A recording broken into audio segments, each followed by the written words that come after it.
कांग्रेस चुनाव संचालन समिति के अध्यक्ष और उत्तराखंड के पूर्व मुख्यमंत्री हरीश रावत को लोहाघाट विधानसभा से बीजेपी विधायक पूरन सिंह फर्त्याल उत्तराखंड का नेता नहीं मानते हैं। उनका कहना है कि हरीश रावत सिर्फ पलायन करने वाले नेता हैं। उन्होंने कहा कि 3 बार वह अल्मोड़ा से सांसद बने, जिसके बाद वह राज्य की अलग अलग विधानसभाओं में चुनाव लड़ते रहे या फिर अपने बच्चों को चुनाव लड़ाते रहे। उन्होंने कहा कि 2022 विधानसभा चुनाव में भी हरीश रावत सिर्फ अपनी विधानसभा या अपनी पुत्री अनुपमा रावत के ही प्रचार में व्यस्त रहे, बाकी अन्य प्रत्याशियों की विधानसभाओं में उन्होंने कोई प्रचार नहीं किया, जिससे साफ है कि हरीश रावत सिर्फ एक प्रत्याशी के तौर पर चुनाव लड़े। आपको बता दें कि हरीश रावत समय समय पर खुद को मुख्यमंत्री चेहरा घोषित करने की पार्टी से मांग करते रहे, जिसके बाद पार्टी ने हरीश रावत के नेतृत्व पर चुनाव तो लड़ा, लेकिन उन्हें मुख्यमंत्री का चेहरा घोषित नहीं किया। कांग्रेस की प्रदेश प्रवक्ता गरिमा दसोनी ने कहा कि हरीश रावत उत्तराखंड के बड़े चेहरे हैं। रिपोर्ट मोनू राजपूत।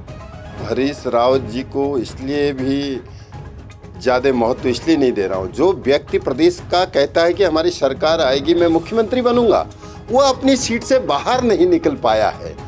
एक प्रत्याशी के तौर पर रहा, वो लीडर की तौर पर नहीं रहा। और दूसरी बात, वो लगातार कहते हैं प्लान की बात करते हैं। उनने खुद का अपना प्लान किया। हमारी अल्मोड़ा लोकसभा ने उन पर बहुत बड़ा विश्वास किया, 3 बार उनको लोकसभा का सांसद बनाया।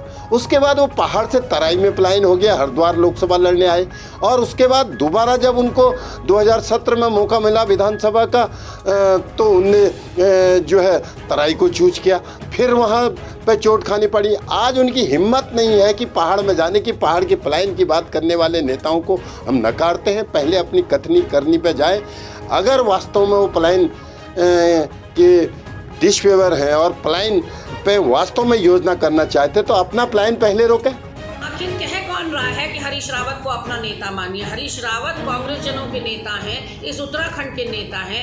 आज सारे सर्वे में वो मुख्यमंत्री की चॉइस के रूप में नंबर 1 के पायदान पे हैं, तो उसके बाद पूरन फर्त्याल जी कितनी भी अपनी डुगडुगी पीट लें, उससे फर्क क्या पड़ता है? और जहां तक एक बहुत ही संकीर्ण मानसिकता का परिचय पूरन फर्त्याल ने ये कहकर दिया कि हरीश रावत ने हरिद्वार से चुनाव लड़ा या तराई को वो पलायन कर गए, क्योंकि ये सभी उत्तराखंड का हिस्सा है। या तो भारतीय जनता पार्टी कह दे, अगर उसका स्टैंड ये है कि हरिद्वार उत्तराखंड का हिस्सा नहीं है, तो इस बात को पब्लिकली जग जाहिर कर देना।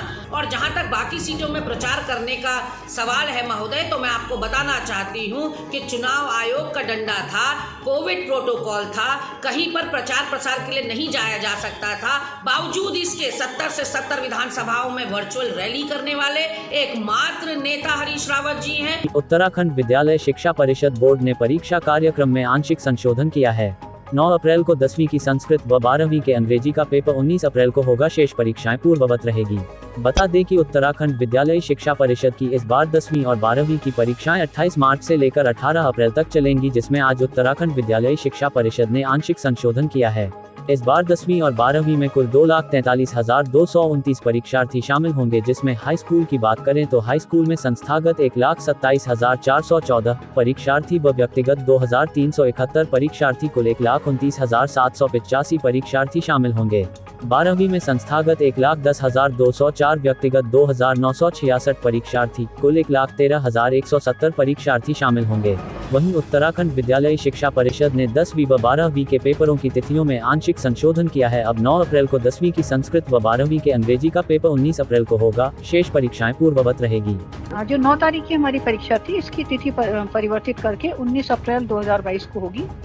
इसमें हाई स्कूल संस्कृत की परीक्षा है फर्स्ट मीटिंग में, और सेकंड मीटिंग में इंटर अंग्रेजी और कृषि अभियंत्रण, कृषि पशुपालन तथा पशु चिकित्सा विज्ञान, ये केवल कृषि वर्ग के लिए है। ये सेकंड पारी में होगी इंटर की परीक्षा। ये परीक्षा कार्यक्रम में आंशिक परिवर्तन हुआ है। केलाखेड़ा में एक नाबालिग के साथ बलात्कार करने और गर्भपात कराने का मामला सामने आया है। वहीं पुलिस ने नाबालिग के पिता की तहरीर पर डॉक्टर समेत 7 लोगों पर विभिन्न धाराओं में मुकदमा दर्ज किया है। पुलिस जल्द ही आरोपियों की गिरफ्तारी की बात कर रही है। बता दें कि केलाखेड़ा निवासी एक पिता ने थाने में तहरीर देकर बताया कि उसके पड़ोस में रहने वाला इमरान उसकी नाबालिग पुत्री को 4 माह पूर्व बहला फुसला कर ले गया था। जहां इमरान ने उसकी नाबालिग पुत्री के साथ बलात्कार की घटना को अंजाम दिया और वीडियो बना ली। इस दौरान पीड़ित पिता ने बताया कि इमरान ने उसकी नाबालिग पुत्री की वीडियो दिखाकर उसे धमकाया और अपने साथी इकबाल और इरफान के साथ मिलकर लगातार उसकी पुत्री के साथ बलात्कार की घटना को अंजाम दिया।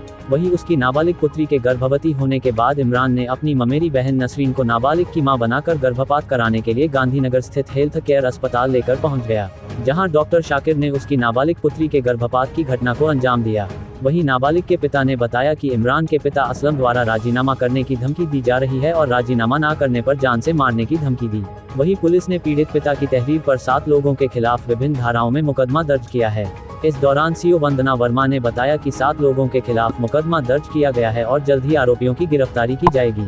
रिपोर्ट अजहर मलिक। खेला का मामला है। इसमें एक वादी द्वारा तहरीर दी गई है कि उसकी नाबालिग बेटी को बहला फुसलाकर कुछ युवक ले गए और उसको 4 महीने पहले शारीरिक संबंध स्थापित करने के बाद उसके गर्भवती होने पर उसका गर्भपात कराया गया और वर्तमान में उसकी तबीयत ठीक नहीं है। तो इस पर हमने तहरीर पर मुकदमा दर्ज कर लिया है। 7 व्यक्तियों के खिलाफ मुकदमा दर्ज किया है, जिसमें से वो डॉक्टर भी शामिल हैं और वर्तमान में उनकी तलाश में हमारी टीम निकली हुई है। जल्द ही इस मामले में अरेस्टिंग कर ली जाएगी।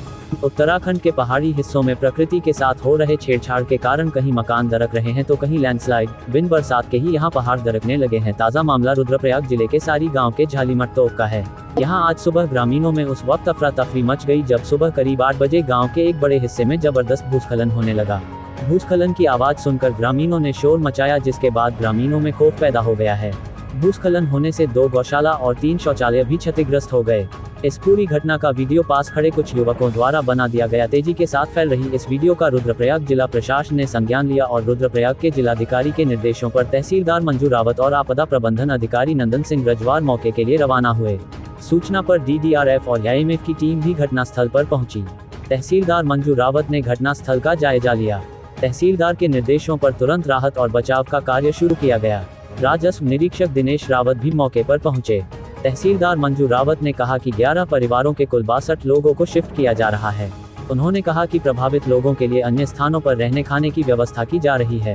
तहसीलदार मंजू रावत ने कहा कि इस घटना में 2 गौशाला और 3 शौचालय क्षतिग्रस्त हुए हैं। रिपोर्ट पुष्कर सिंह नेगी।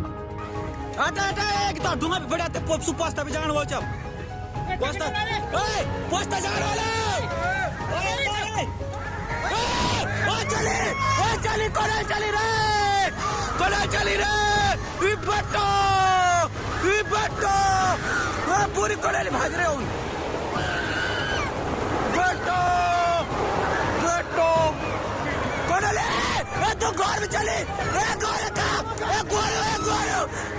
प्रजापिता ब्रह्मा कुमारी ईश्वरीय विवि के 44 और उपकेंद्र में रविवार को यूक्रेन में फंसे भारतीय नागरिकों व छात्रों की सकुशल घर वापसी के लिए योग साधना कर प्रार्थना की गई।